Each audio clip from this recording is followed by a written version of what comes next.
ইতিহাস গড়লেন শুভেন্দু অধিকারী।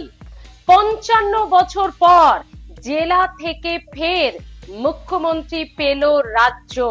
১৯৭০-এ জন্ম, কাঁথিতেই পড়াশোনা, কংগ্রেসের ছাত্র রাজনীতি, কংগ্রেস ছাত্র পরিষদ দিয়ে শুরু হয়েছিল তার রাজনৈতিক জীবন এবং তারপর একে একে সব পদ তিনি সফলতার সঙ্গে সামলেছেন।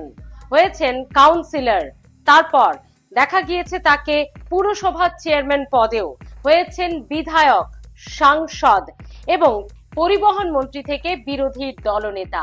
সব পদ সামলেছেন শুভেন্দু অধিকারী। কংগ্রেসের টিকিট, কখনো আবার তৃণমূলের প্রতীকে, আর এবার বিজেপির প্রতীকে তিনি হলেন মুখ্যমন্ত্রী।